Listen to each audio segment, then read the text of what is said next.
इतिहास में कुछ ऐसे नाम होते हैं जो सदियों के बाद भी लोगों के दिलों में डर और विस्मय पैदा करते हैं। एक ऐसा ही नाम है जंगीर खान। वह एक ऐसा इंसान था जो कभी एक गुलाम की तरह जंजीरों में जकड़ा गया था, जिसने भूख और बेघरी झेली थी, और फिर उसी इंसान ने दुनिया का सबसे बड़ा भू साम्राज्य खड़ा कर दिया। यह कहानी है उस योद्धा की, उस विजेता की, उस शासक की जिसे दुनिया चंगेज खान के नाम से ही जानती है। सन 1162 ईस्वी मंगोलिया की बर्फीली धरती पर एक बच्चे का जन्म हुआ। उसका नाम रखा गया तेजुमिन। किंवदंती है कि जन्म के समय उसकी मुट्ठी में खून का एक थक्का था, जैसे वो योद्धा बनकर ही आया हो। उसके पिता येसुगुए एक कबीले के सरदार थे, लेकिन तेजुमिन की खुशियां लंबे समय तक नहीं टिकी। जब वो मात्र 9 साल का था, तब उसके पिता को दुश्मन कबीले के तातार योद्धाओं ने जहर देकर मार डाला।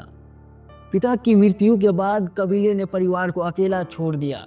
तेजुमिन की मां होइलुन ने अपने बच्चे को जंगली फल, जड़ें और मछलियां खिलाकर जिंदा रखा। यह वो वक्त था जब तेजुमिन ने जाना जिंदगी में सिर्फ ताकत ही बोलती है। जब तेजुमिन थोड़ा बड़ा हुआ तो दुश्मन कबीले ने उसे पकड़ लिया और उसके गले में कांग, एक भारी लकड़ी का तख्ता, बांध दिया। वह एक कैदी था, एक गुलाम। लेकिन तेमुजिन ने हार नहीं मानी। एक रात उसने मौका देखा और वहां से भाग निकला। एक नदी में छुपकर उसने अपनी जान बचाई। इस अनुभव ने उसे तोड़ा नहीं बल्कि फौलाद की तरफ पक्का कर दिया।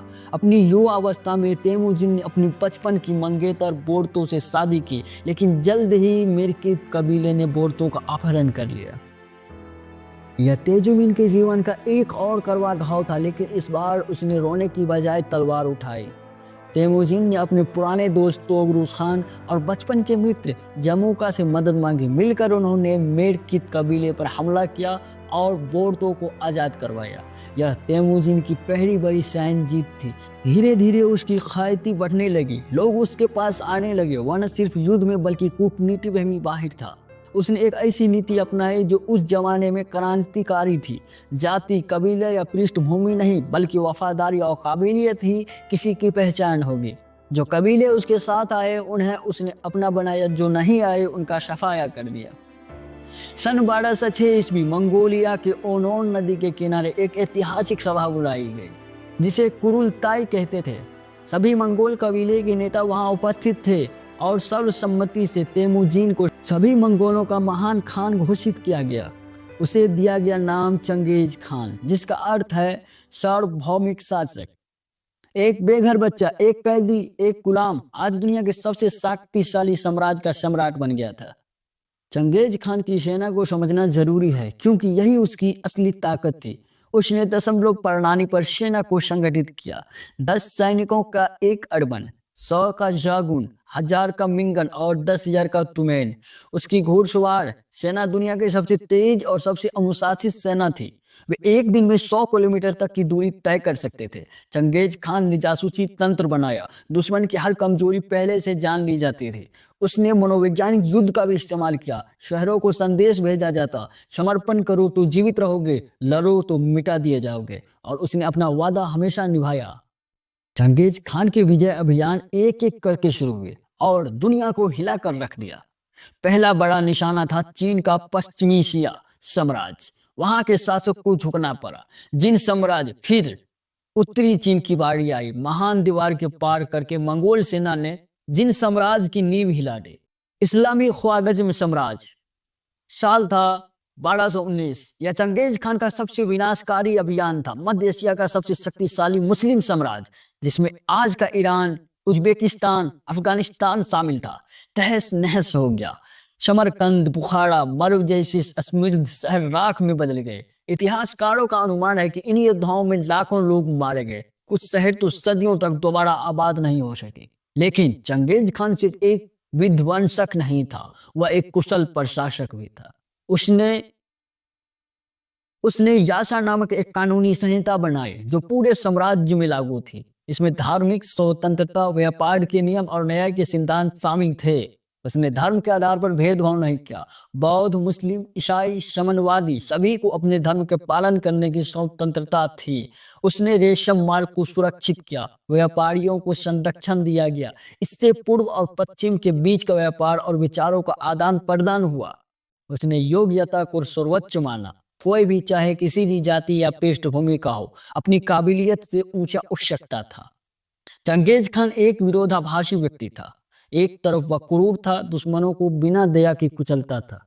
दूसरी तरफ वह अपने वफादार साथियों के प्रति गहरा कृतज्ञ था। जिसने एक बार उसकी मदद की, उसे वह कभी नहीं भूला। वह अंधविश्वासी भी था और व्यवहारिक भी। वह शमन पुजारियों से सलाह लेता था और साथ ही दुनिया के महान दार्शनिकों और धर्म गुरुओं से बातचीत करता था। एक किंवदंती है, उसने चीन के प्रसिद्ध ताओ दार्शनिक चांग चुंग को बुलाया और घंटों उनसे जीवन नीतियों और अमरता पर बातें की। यह वही इंसान था जो युद्ध में दुश्मनों को तरस नहीं खाता था, लेकिन ज्ञान का प्यासा था। चंगेज खान की विरासत आज भी बहस का विषय है। एक तरफ उसने करोड़ों लोगों की जान ली। अनुमान है कि उसके युद्धों में 4 करोड़ 6 करोड़ लोग मारे गए। इतनी बड़ी संख्या में मौतें कि उस समय की विश्व जनसंख्या का 10% तक कम हो गए। कुछ वैज्ञानिकों का मानना है कि इतने बड़े पैमाने पर हुई मौतों और खेती के विनाश की वजह से वायुमंडल में CO2 कम हो गई। यानी उसके युद्धों ने एक अजीब तरह से पर्यावरण को प्रभावित किया।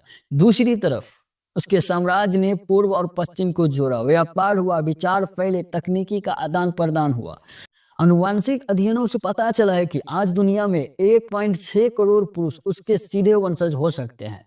यह एक अभूतपूर्व आंकड़ा है। मंगोलिया में आज भी वह राष्ट्रीय नायक है। उसकी विशाल मूर्तियां हैं, उसके नाम पर हवाई अड्डे हैं, स्कूल है। सन 1227 ईस्वी चंगेज खान की मृत्यु हुई, लेकिन कैसे, यह आज तक रहस्य है। कुछ कहते हैं घोड़े से गिरकर चोट लगी, कुछ कहते हैं बीमार थी, कुछ का मानना है कि XIA के एक महिला ने उसे मार डाला। उसकी कब्र का स्थान आज तक अज्ञात है। उसकी इच्छा थी कि उसे बिना किसी निशान के दफनाया जाए और ऐसा ही किया गया। किंवदंती है कि जिन लोगों ने उसे दफनाया उन्हें मार दिया गया ताकि रहस्य बना रहे। और जब से वह गया, सैकड़ों पुरातात्विकों ने उसकी कब्र खोजने की कोशिश की, लेकिन आज तक कोई सफल नहीं हुआ। शायद यही उसकी आखिरी जीत है।